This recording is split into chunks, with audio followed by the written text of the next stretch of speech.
Bismillahirrahmanirrahim. Assalamualaikum warahmatullahi wabarakatuh. Kembali lagi dengan saya. Sekarang kita mengerjakan kuas ekonometrika, mata kuliahnya Bapak Ilhamdi.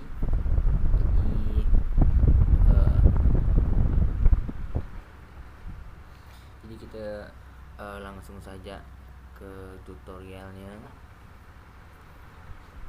Yang pertama, pastinya kalian harus punya SPSS. Setelah itu masuk ke SPS nya, lalu masukkan data yang telah tersedia, data maupun soal yang tersedia.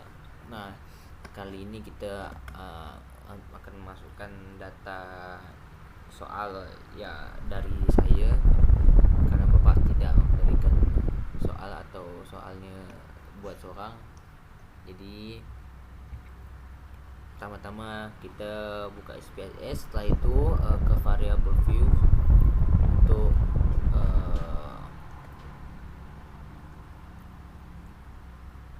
itulah dia. Jangan lupa untuk menggunakan huruf kapital. Setelah itu untuk labelnya, X1 ini adalah untuk pendapatan.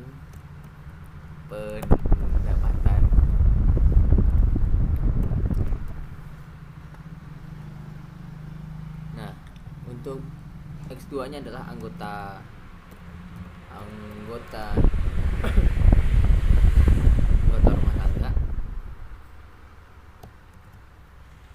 rumah tangga.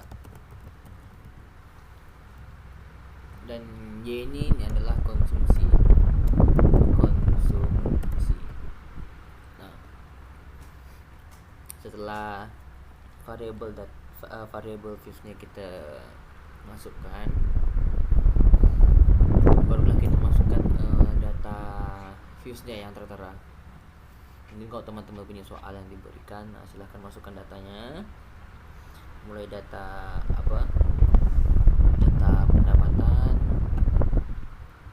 terus data anggota dan konsumsinya. Karena kita sini buat soal sendiri, jadi saya udah kopas, jadi tak ada jadi harus dipaste, ya udah manual. 70 75. Oke, kita skip ya. Kita skip. Oke. Cek. Oke, datanya udah kita masukin ke sini. Setelah itu kita analis data, kita masuk ke analis ini, setelah itu kita ke regression sesuai dengan pertanyaan di soal. Setelah itu linear. Nah, dependent ini kita masukin pendapatan konsumsi.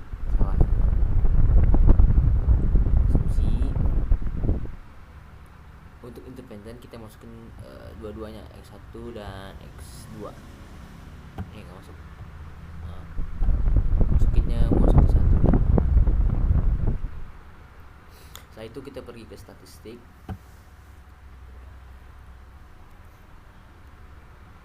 Kita cek ke ini, kita masukin. Udah. Ini aja. Setelah itu kita lanjut continue. Setelah itu oke. Nah,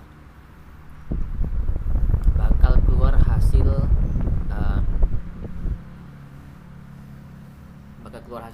kolerasi dari data yang dibuat. Nah, sekarang masuk penjelasan yang dimana deskripsi statistik yang hasil dari tabel di atas menunjukkan bahwa nilai rata-ratanya itu dari statistik di atas itu ada 85, 94, dan 6, sedangkan data deviasinya 13,14257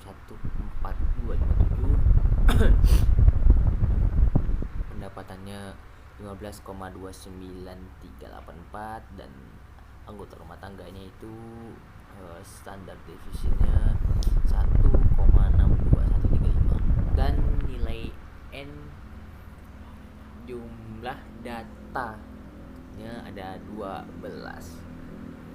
Oke, masuk ke korelasi yang dimana hasil korelasi tabel di atas menunjukkan bahwa nilai ini data menunjukkan nilai korelasi antara masing-masing variabel satu dan variabel lainnya menunjukkan korelasi yang kuat dikarenakan hasil korelasinya menunjukkan angka yang mendekati angka 1 mulai dari konsumsi, pendapatan, anggota rumah tangga yang dimana nilai-nilainya ini mendekati angka 1. Kalau nilai-nilai hasil-hasilnya ini tiba-tiba menjauhi angka 1, maka korelasi antar linier antara variabel satu dan variabel lainnya linear variabel satu dan variabel lainnya itu sangatlah lemah. Kalau ini dari data sangat kuat karena mendekati angka 1. Setelah itu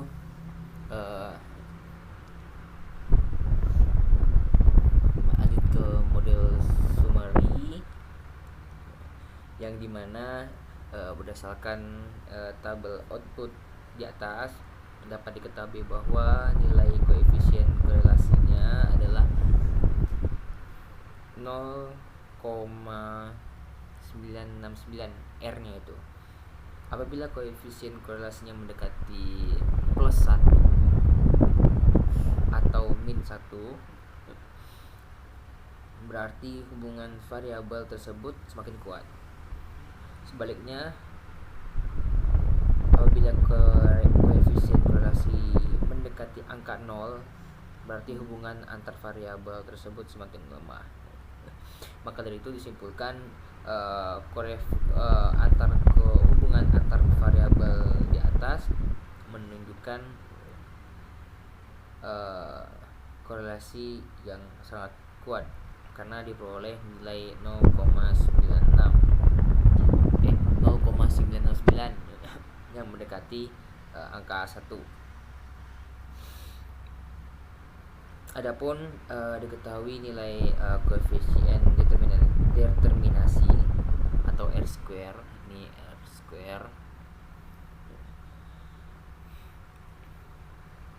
square-nya itu sebesar 0,939. Nilai R square 0,939 ini berdasarkan dari pengkuadratan nilai koefisien korelasi atau R-nya. Jadi ini R ini dikuadratkan atau dikali, jadi 0,969 dikali 0,909 menjadi 0,939. Nah,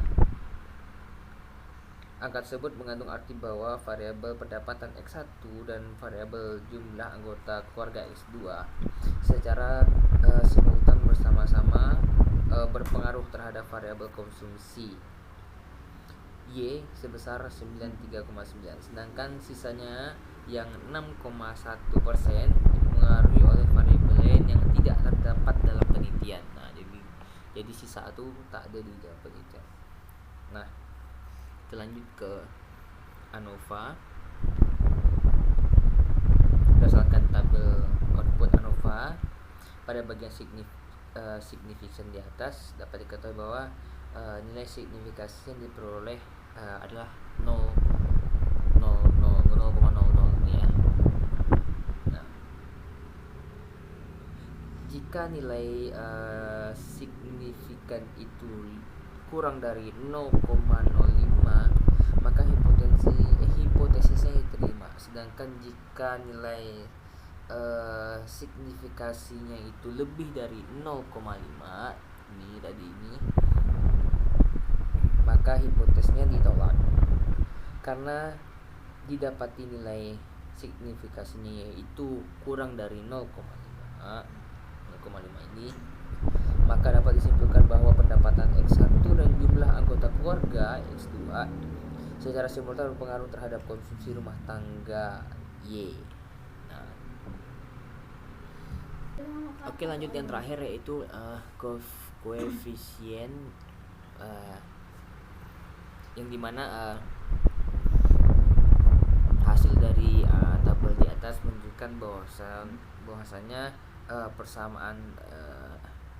persamaan regresi yaitu dirumuskan Y sama dengan A tambah B1 tambah B2 ditambah E, yang dimana A 19,969 ditambah 0,358 B1 ditambah 4,860 B2 sama dengan standar error E. Nah,